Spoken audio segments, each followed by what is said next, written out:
किया तूने? छोरी, तू ठीक तो है? कोई चोट वोट तो ना लगी? नहीं दादी, मैं ठीक हूँ।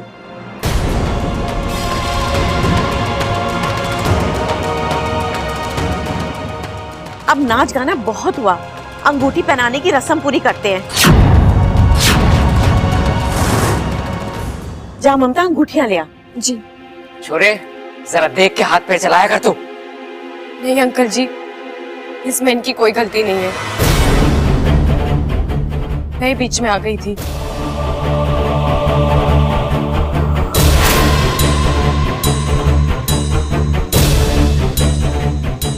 अंगूठी।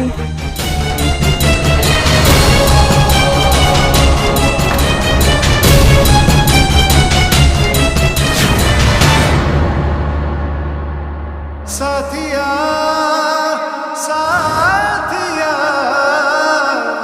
मेरे साथिया।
दाग? क्या है ये? दाग कहाँ से आ गया हाथ पर? शाम को सुबह के वक्त तो कोई दाग नहीं था।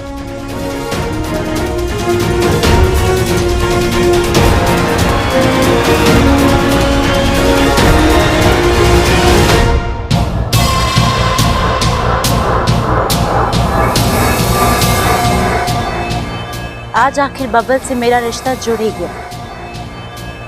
आधी लड़ाई तो मैं जीत चुकी हूँ इच्छा। कुछ दिनों में शादी भी हो जाएगी और फिर तुम चाह कर भी कुछ नहीं कर पाओगे।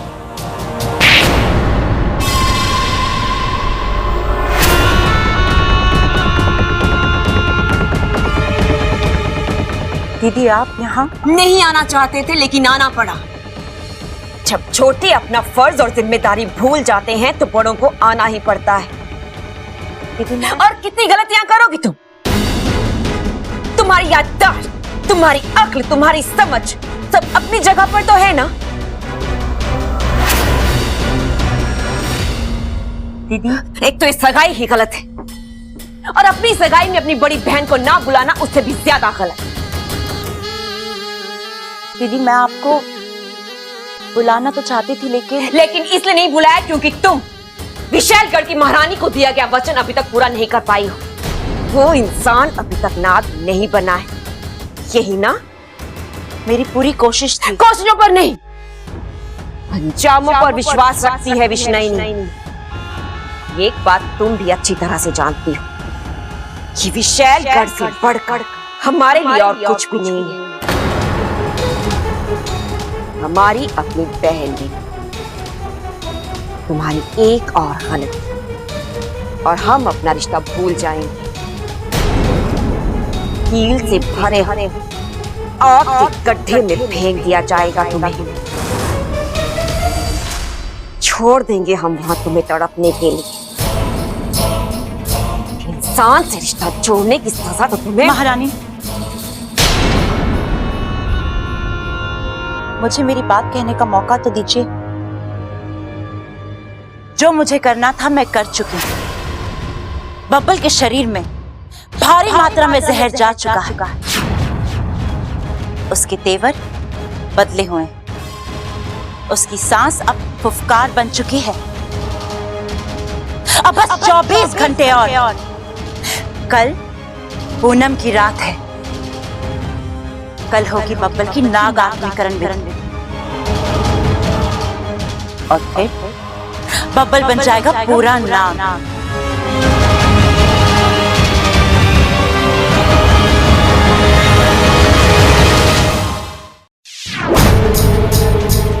और रही बात आपको सगाई में ना बुलाने की, तो हाँ, मैं डर गई थी कहीं इच्छा आपको पहचान लेती और आपको हथियार बना। विष्णुनी नाम है हमारा। हमें अपना हथियार बनाना कोई बच्चों का खेल नहीं है विषय। वो इच्छा तो अपनी खुली आंखों से हमें देख भी नहीं पाएगा। हमसे लड़ना तो बहुत दूर की बात है। फिर भी मैंने सोचा कि अब ये सब छोड़ और अपने कार्य की तरफ ध्यान केंद्रित करो। तुम्हारी प्राथमिकता है उस इंसान को नाग बनाना। अगले 24 घंटे तुम्हारे लिए बहुत महत्वपूर्ण है, इसलिए जो भी करो सोच समझ कर करो। कहीं ऐसा ना कल की पूनम की रात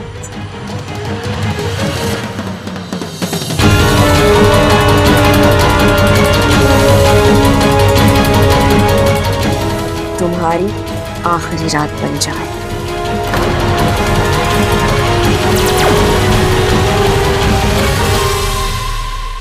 ऐसा कभी नहीं होगा महारानी। कल की रात मेरी रात होगी, मेरी जीत की रात होगी, जश्न की रात होगी।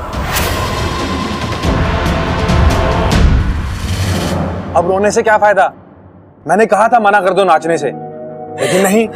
बब्बल जी की खुशियां, परिवार का एहसान अंजाम भुगत रही हो ना। उस इंसान को तुम्हारी बिल्कुल भी कदर नहीं है। आज उसने जो तुम्हारे साथ किया है ना, वो मुझे अब तक यकीन नहीं हो रहा वाकू। बब्बल जी मेरे साथ ऐसे कैसे? उनका प्यार मेरी किस्मत में नहीं है, ठीक है, लेकिन इतना गुस्सा, इतनी नफरत नहीं वाकू। मुझे लगता है गलती से धक्का लग गया होगा। बब्बल जी जानबूझकर मेरे साथ ऐसा कभी नहीं कर सकते। वो ऐसे है ही नहीं।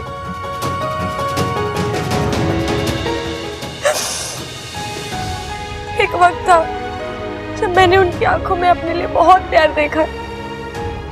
वो प्यार इतनी जल्दी नहीं खत्म हो सकता। गलतफहमी है तुम्हारी।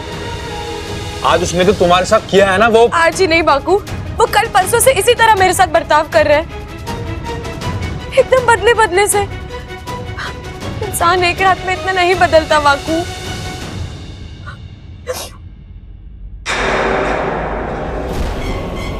वाकू, वाकू तूने मेरा हाथ देखा अभी? क्या हुआ तुम्हारे हाथ को? अचानक से एक पल के लिए नीला हो गया, जैसे ऊपर से नीचे तक जहर दौड़ गया हो। मुझे तो कुछ नहीं दिख रहा है, तुम्हें भ्रम हुआ होगा। नहीं वाकू, परसों से 3-4 बार हो चुका है ये। ऐसा लग रहा है जैसे मेरे शरीर में जहर की मात्रा बढ़ गई हो। फिर चक्कर आते हैं, कमजोरी महसूस होती है। ऐसा लगता है जैसे कोई मेरा जहर दूषित कर रहा हो।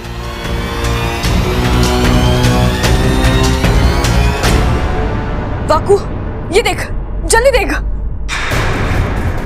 अरे ये तो जहर ही है इच्छा। ऐसा क्यों हो रहा है वाकू? ये किसी इंसान के बस की बात नहीं है, और हमारा अपना कोई ये खेल खेलेगा नहीं। फिर कहीं अमृता?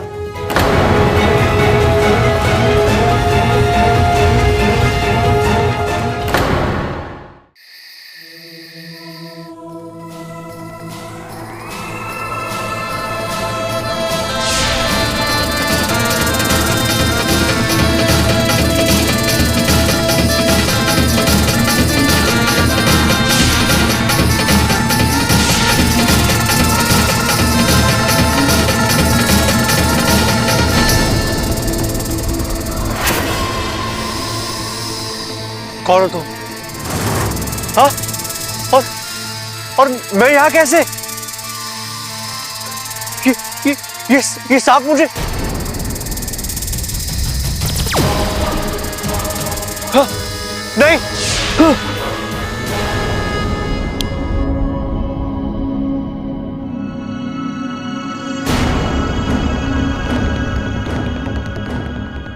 डरावना सपना था।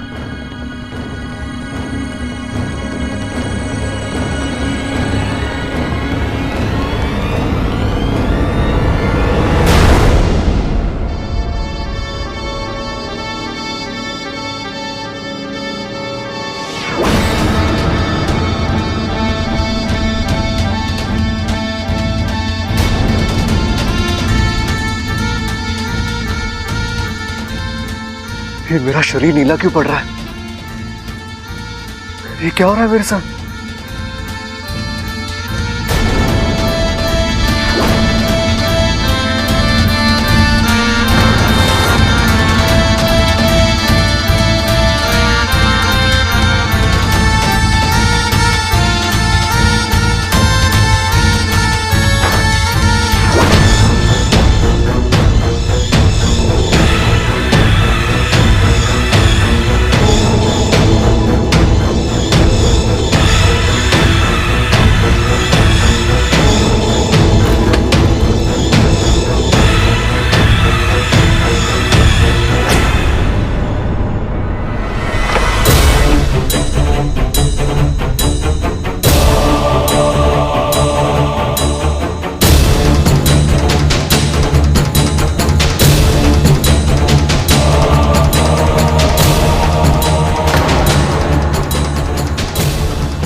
बब्बल जी,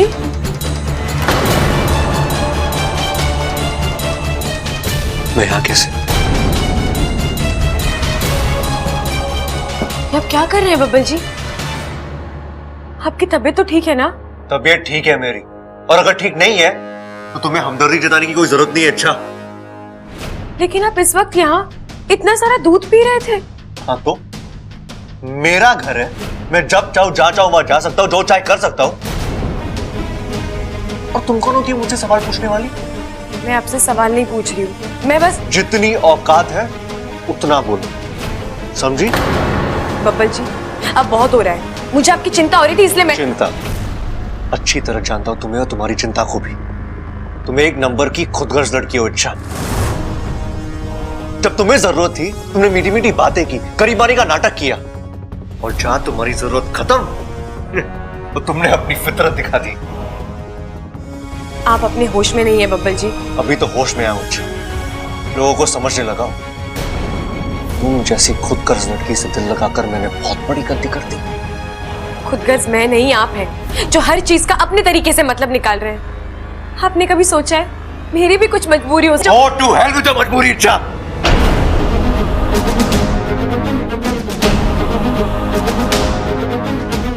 बब्बल जी, आप नहीं, आप वो बब्बल जी नहीं है जिन्हें मैं जानती हूँ। आप या तो बदल गए या तो बहक गए। आप मार दो मुझे आपसे कोई गिला शिकवा नहीं है, लेकिन इस घर में आपसे प्यार करने वाले बहुत हैं। उनकी उम्मीदें मत तोड़िएगा।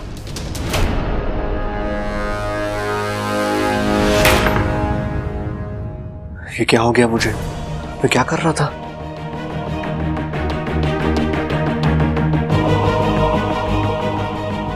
अचानक बब्बल जी को क्या हो गया है? एक पल के लिए ऐसा लगा जैसे उनके भेस में कोई और बात कर रहा है। इतना गुस्सा, इतनी नफरत, उनका अचानक से इतना सारा दूध पी जाना। कुछ तो गड़बड़ है।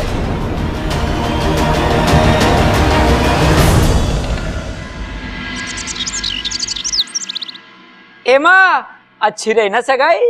अच्छी? अरे बहुत अच्छी रही। अम्मा जी, मैं तो कहती हूँ जल्दी से शादी का मुहूर्त भी निकाल लेते हैं। अरे इतनी जल्दी क्या है शादी की? जल्दी क्या है मतलब? अरे तूने देखा ना कल बब्बल कैसा सगाई की जीत पे अड़ गया था। अगर वो आज आकर ये कहे कि मैंने शादी करनी है, फिर हम क्या करेंगे? मुझे लग रहा है खड़क सही बोल रहा है। दादी जी, आपकी अदरक वाली चाय। तुझे याद थी? बाकी किसी को तो ना याद रहती। अच्छा हुआ छोरी तू आ गई, तुझसे कुछ जरूरी बात करनी है। जी बोलिए। देख तू ना अपने माँ बाप को बुला ले, एक बार आमने सामने बैठ के बात हो जाए तो अच्छा है। ठीक है, मैं बुला लूंगी। कब? अरे ना ना, तू आज ही बुला ले। अरे ना पिताजी, अब मोहलत देने की जरूरत ना है, इससे कहो कि आज के आज ही बुलाए। हाँ सही कह रहा, आज क्या? अरे छोरे, मैंने भी तो वही कहा। देख छोरे, तू हर बात के बीच में टांग मत अड़ाया कर, मैं भी तेरे जैसा बनता जा रहा हूँ। छोरी, तू अपने माँ बाप को बुला। जी अंकल जी, मैं बुला लूंगी, पर वो क्या है ना, माँ की तबीयत बहुत खराब है।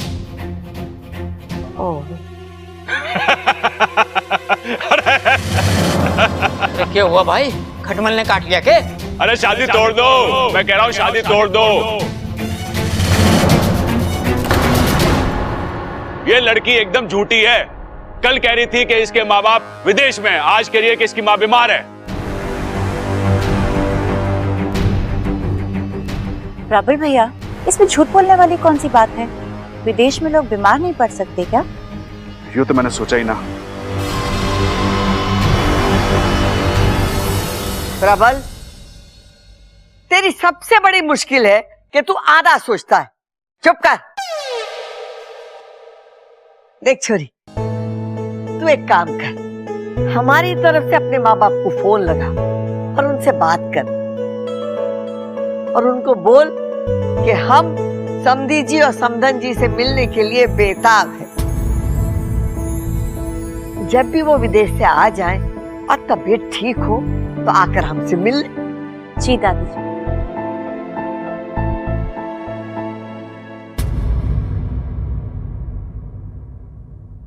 अरे बावले, तू ये शादी तोड़वाने पे क्यों तुलावा है? मैला, अरे दादी क्या बात कर रही है? आज सुबह से 2 बार नहा चुका हूं और तू कह रही है कि मेला लग रहा हूं।